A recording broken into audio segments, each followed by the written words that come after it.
Imagine you are alone, truly alone, not a single person within 2,000 kilometers of where you stand. The nearest landmass is a frozen rock with no runway, no population, no help. You haven't spoken to another human being in 47 days. And tonight, the worst storm in a decade is heading directly for you at 90 knots. You have no engine. The mast is cracked. 3 of your 4 safety harnesses are gone, ripped away by a wave you never saw coming. And somewhere in the black water beneath you, 4,000 meters down, is everything you were before this voyage. Marcus Webb was a 41-year-old man on a 38-foot sloop called Ellie May when the Southern Ocean tried to kill him. Not once, 4 times, over 6 months, and the 5th time. The 5th time was the storm that broke something inside him that had already been broken once before. This is the story that maritime rescue authorities buried in a single-paragraph incident report. Until now, what happened to Marcus Webb in those 6 months is not a survival story. It is a story about what a man will refuse to let go of, even when the ocean demands it. Marcus Webb did not grow up wanting to sail. He grew up wanting to save people. For 14 years, he worked as a search and rescue diver out of Falmouth, England, the kind of man who jumped out of helicopters into the North Atlantic in winter. He had pulled 23 people out of the sea in his career. He knew what hypothermia looked like. He knew what drowning looked like. He had held a man's head above water for 40 minutes in 8-foot swells waiting for the second helicopter that was late. He was not afraid of the ocean. He was afraid of what the ocean takes. 3 years before he cast off from Cape Town, Marcus's son Elliot was diagnosed with acute lymphoblastic leukemia. Elliot was 7 years old, and he had his father's stubborn jaw and his mother's wide brown eyes, and he collected bottle caps. Not stamps, not coins. Bottle caps. He had over 400 of them in a biscuit tin by the time treatment started. Elliot died 14 months after diagnosis. He was 8 years old. On Elliot's last birthday, 2 weeks before he died, he had made Marcus a card in the hospital. Crayon on folded paper. Inside, in the uneven handwriting of a sick child, 6 words. Dad, come home. I love Ellie. He had called himself Ellie since he was 4. He could never say Elliot properly. Marcus had that handwriting tattooed on his left forearm the week after the funeral. Black ink, exactly as Elliot wrote it. Dad, come home. Love Ellie. Every morning before he left the house, every morning on the boat, he read it. He named the boat Ellie May, half his son, half the ocean that he was going to cross in his name. And the voyage was supposed to raise £50,000 for childhood leukemia research. Marcus had corporate sponsors, a satellite phone, and a safety plan filed with the Falmouth Coast Guard. He had trained for 18 months, offshore passages, storm seamanship courses, first aid certification. His plan was conservative, the Cape of Good Hope east to Australia, then north to avoid the worst of the Southern Ocean. The weather had other plans. He left Cape Town on the 3rd of May. The sky was a cold, clean blue, and there were small whitecaps, but nothing dangerous. He cracked open a Coke, the same brand Elliot loved, and poured some over the stern. For you, mate, he said. He was smiling when he said it. He would not smile again for 19 days. The first sign came 6 hours out of harbor. His barometer, a physical analog unit he kept as a backup, dropped 2 millibars in 1 hour. Experienced sailors know what that means. The atmosphere is tightening. Like something is being compressed somewhere you cannot yet see. Marcus looked south. The horizon was the color of a bruise. The storm hits at 0200, not a gale, a system. The difference is this: a gale is weather. What the Southern Ocean produces in winter is something closer to a geographical feature. a permanent rotating engine of violence that circles the bottom of the planet with nothing to stop it. No continent, no landmass. It's just 20,000 kilometers of open water that lets the wind build and build and build. The first wave comes without warning. Marcus is below deck, clipped in, when Ellie May rises, not like a boat should rise, not gradually, but like something beneath the hull is trying to push it into the sky. She climbs for what feels like 8 full seconds. Then she goes over. Not a knockdown, a full 120-degree roll. The mast hits the water. Marcus is thrown against the port wall, then the ceiling. Then the nav station. His left shoulder dislocates on impact.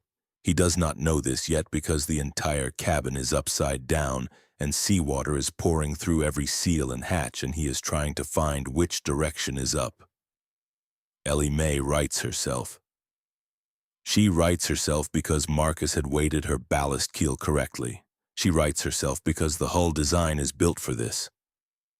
She rights herself despite everything, coughing up green water through the companionway like a drowning animal fighting back. Marcus hangs there, breathing. His hands are shaking so badly he cannot open the emergency bag clipped to the nav table. He looks at his forearm. The tattoo is still there. He breathes. Outside, the wind is screaming at 75 knots. Waves are stacking at 12 to 15 meters. That is the height of a 4-story building, moving at 40 kilometers per hour, in every direction, in the dark. He goes up. He has to. And the storm jib is blown out, fabric shredded, gone. And without any sail up to stabilize the boat, she will roll again. He clips on, goes up the companionway ladder, and what greets him is the single most terrifying visual of his life. And this is a man who has jumped into the North Atlantic in winter. The waves are not moving toward him, they are moving around him. He is at the bottom of a black canyon, and the walls are made of water, and the walls are moving.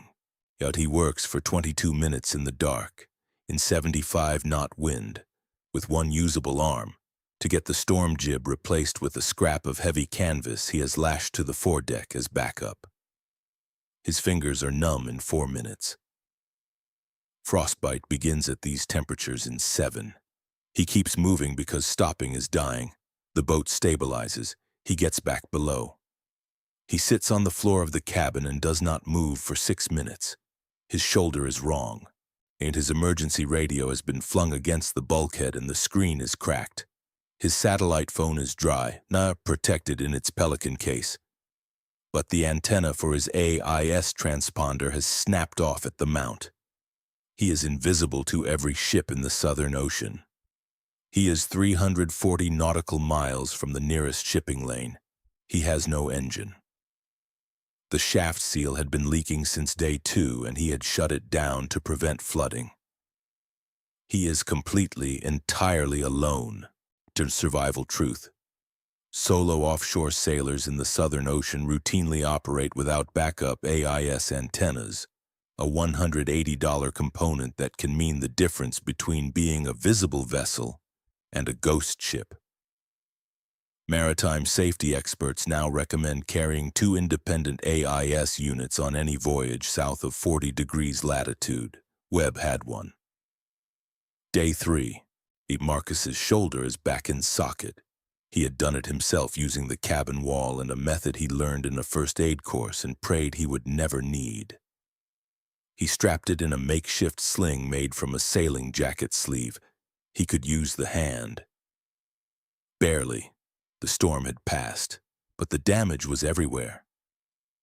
His mast, a 14-meter carbon spar, had a visible crack 2 meters above the deck on the port side. Not catastrophic, not yet. But every time the boat rolled in the residual swell, Marcus could hear it. A faint, dry sound, like a bone that is not yet broken but wants to. He had 3 options. He knew what they were without writing them down. Stop. Right here. Marcus Webb, alone in the Southern Ocean with a cracked mast, no engine, no AIS, and a dislocated shoulder 3 days behind him, had exactly 3 choices. Option A. Activate his EPIRB emergency beacon immediately. This ends the voyage. A rescue ship would reach him in 72 to 96 hours. He survives. He goes home. And the EPIRB is right there in his grab bag. But activating it means an emergency rescue in one of the most dangerous maritime environments on Earth. He would be putting rescue workers at risk. And the voyage, Elliot's voyage, ends here, in failure, 340 miles from nowhere. Option B. Turn north and run for Cape Town, roughly 1,800 nautical miles back the way he came. With a cracked mast, no engine, and winter gales building, the mast could hold. The mast could also come down entirely, leaving him a powerless hull in the roaring 40s. Option C. Continue east. Push forward toward Australia, another 3,200 nautical miles across the worst ocean on Earth. Nursing a damaged boat with reduced capability, hoping the mast holds long enough to make landfall. Every mile east is a mile farther from help. But every mile east is also a mile closer to finishing what Elliot deserved. What would you have done? Take a second. Really think about it. And because what he chose next changed everything. Marcus chose option C. He told investigators later, "I wasn't trying to be a hero. I genuinely believed option A put other people in danger. And option B and the mast would have come down before I cleared the Cape. I'd done the math. East was the only honest choice." He began rationing immediately. He had provisioned for 90 days. A solo circumnavigation in this latitude takes 90 to 120 days if everything goes right. Nothing had gone right, and he recalculated. With reduced sail, he was making 80 to 100 nautical miles per day instead of the planned 140. That stretched his timeline by weeks. He cut his food intake to 2 meals a day, 1,400 calories. The recommended minimum for this level of physical labor is 3,500. He lost 11 kilograms in the first 6 weeks. But first, the mast. Marcus used the materials he had. Carbon fiber repair cloth. He had brought it specifically for this. Epoxy resin, fiber tape, and a compression wrap of Dyneema line that he wound around the crack and tightened with a series of mechanical advantage tackles until the wrap was iron hard. It was not a perfect repair. It was a repair that might hold for 3,000 miles if the weather stayed below 40 knots. The weather did not stay below 40 knots. On day 19, another system. Smaller, 55 knots, waves to 10 meters. He hove to, which means he backed the headsail and locked the tiller to create a balanced, nearly stationary position in the water. The boat drifted slowly downwind. The loads on the rig dropped. The repair held. On day 31, he saw a cargo ship on the horizon. His heart surged. He grabbed the VHF radio, range 20 miles, line of sight, and called on channel 16, standard distress frequency. Pan, this is sailing vessel Ellie May. Position approximately 46 degrees south, 51 degrees east, requesting radio contact. Static. He tried 3 times, and the ship was hull down and disappearing. It was heading northwest away from him, moving at 18 knots. Within 40 minutes, it was gone. He sat in the cockpit for a long time after that. He did not eat that day. On day 38, his watermaker, the electric pump that converted seawater to drinking water, seized. The impeller had corroded through. He had spare impellers. He had 3. He replaced the first. It worked for 6 days, then seized again. He replaced the second. It lasted 9 days. And he had 1 spare left. He collected rainwater. He hung every bucket he had from the boom. He left the sail covers on deck as collection surfaces and funneled the runoff into his tanks. In good rain, he could collect 10 to 15 liters per hour. But the Southern Ocean in winter alternates between gale and high-pressure calm. In high pressure, clear skies, no rain, no cloud. He began drinking 1.2 liters a day. The human body needs 2 to 3. He felt it as headaches first, then brain fog, and then a creeping weakness in his hands that made lines hard to manage. On day 47, a rogue wave took his primary safety harness off the cockpit and his second spare off the pushpit rail. He had one harness left. Going on deck meant if that harness failed, if the tether failed, if the clip failed. He went over the side and that was the end.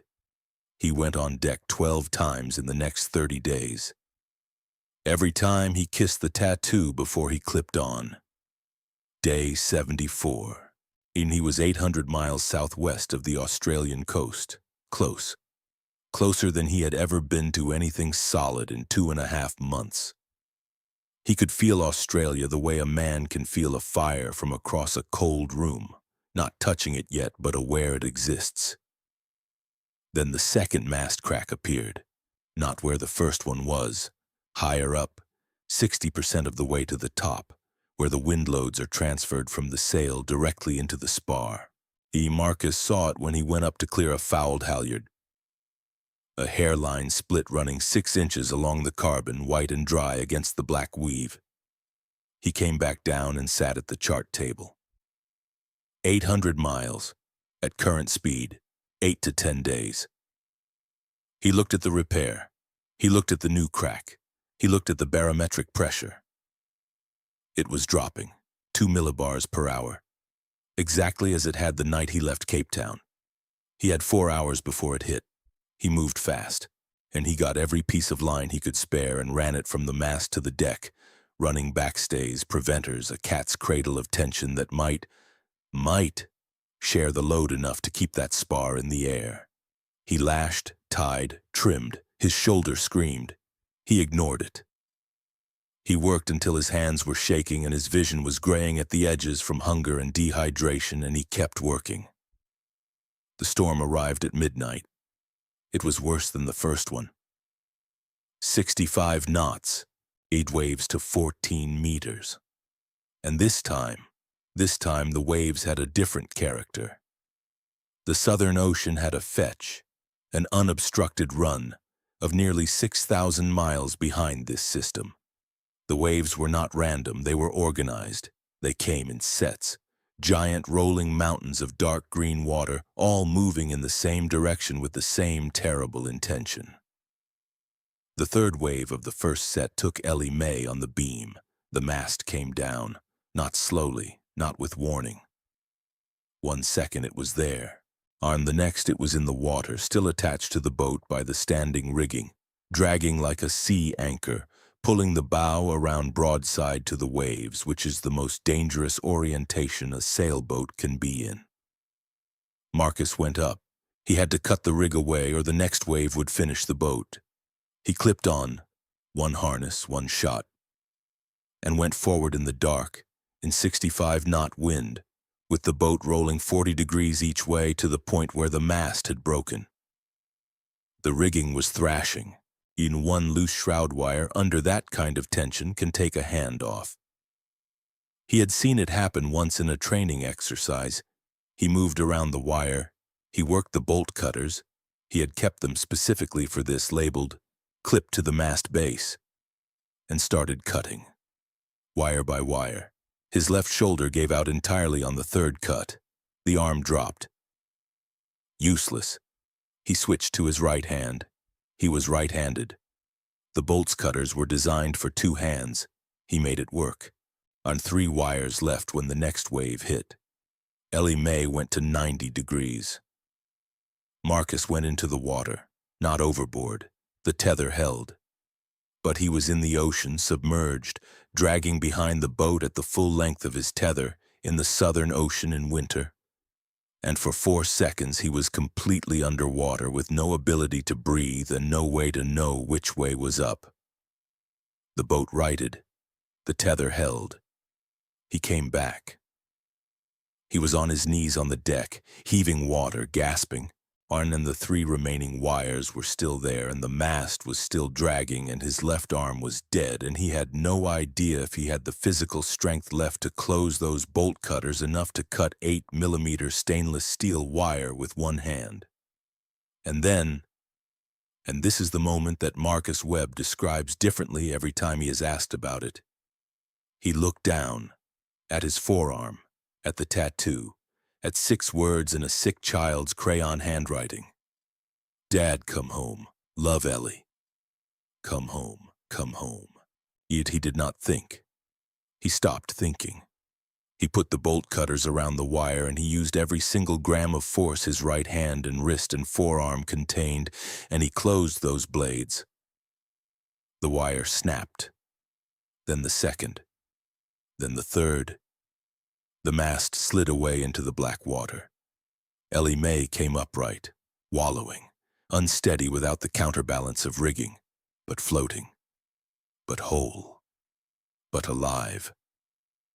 Marcus lay on the deck for 3 minutes. Rain hammering him, wind tearing, and he lay there and he said one word, Ellie. Just the one word. He was not rescued, not by the Coast Guard, not by a cargo ship, not by any of the mechanisms built for exactly this kind of emergency. Marcus Webb sailed Ellie May 800 miles to Australia under a jury rig, a makeshift sail he built from his storm jib in the lower section of broken mast, lashed together into a system that gave him roughly 1/3 of his original sail area and absolutely no ability to sail upwind. And he could only go in one direction, broadly east. It took 18 days. He used the stars for navigation when his chart plotter battery died on day 82. He had learned celestial navigation in his training. He had practiced it twice. He used it every night for 2 weeks. He collected rainwater. He rationed to 1.1 liters per day for the final 5 days when rain stopped entirely. He arrived at the entrance to Fremantle Harbor on the morning of day 93, not under tow, not on a rescue vessel, not on a rescue, but under his own sail, jury-rigged, yes, but his own. The harbor pilot vessel that came out to meet him found a 41-year-old man sitting at the tiller in a foul-weather jacket that hung off him like a coat off a hook. He had lost 19 kilograms total. His left arm was immobilized in a sling improvised from cockpit cushion covers. His beard was 4 inches long.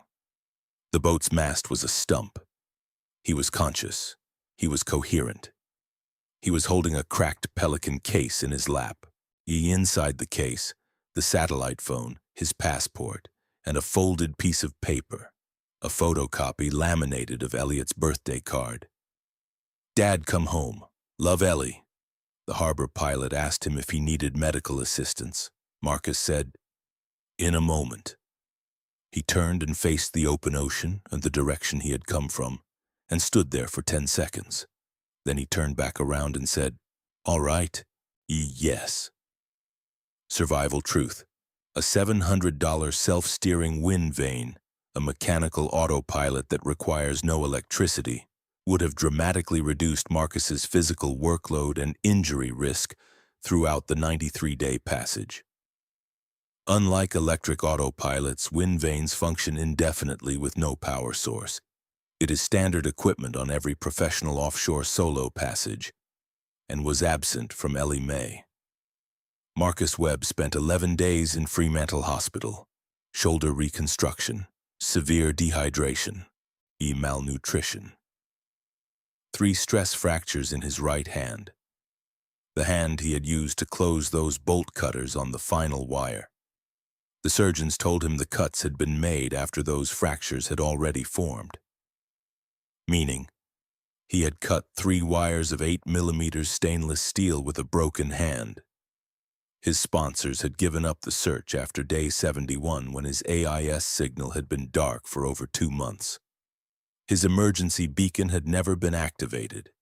He had, from the perspective of everyone who knew him, simply vanished.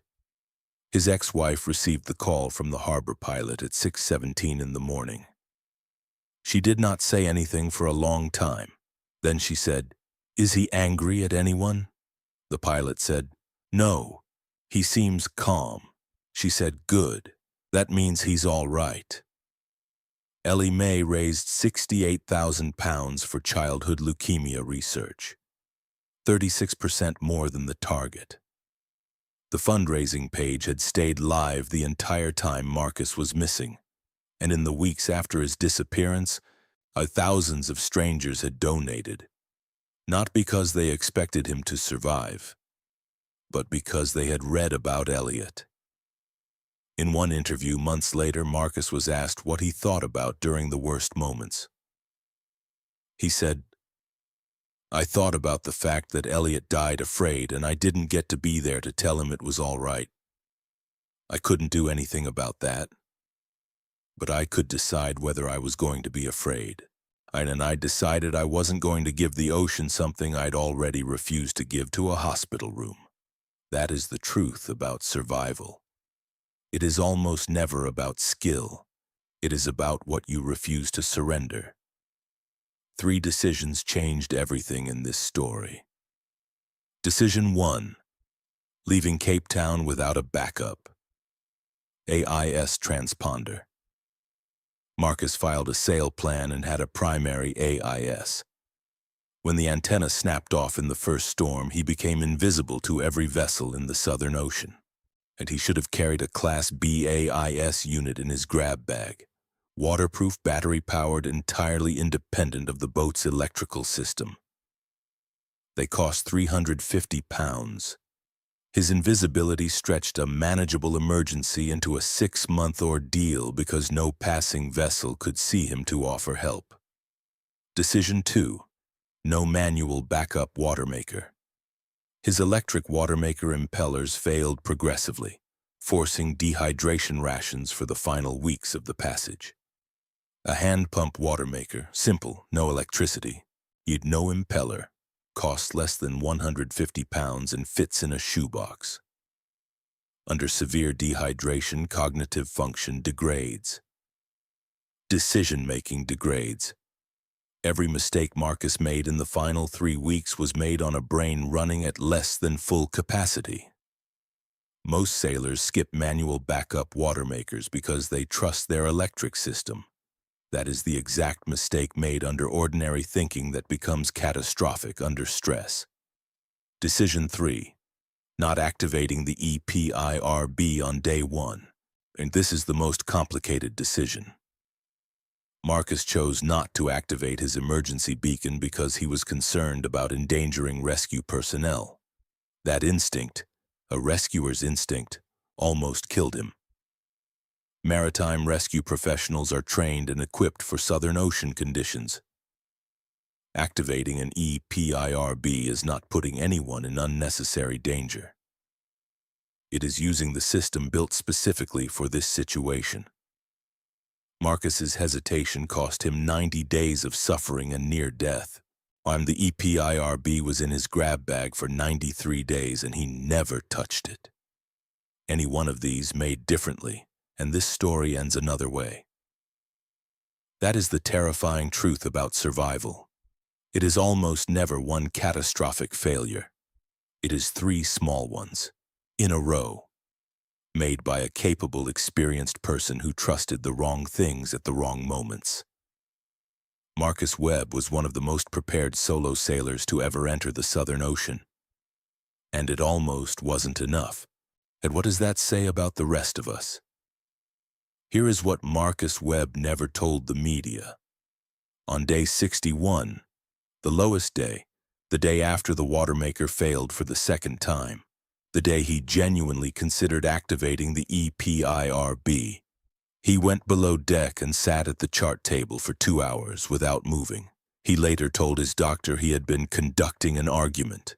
He lost the argument. He reached for the EPIRB.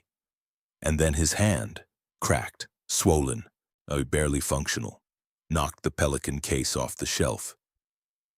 It hit the floor. The latch popped.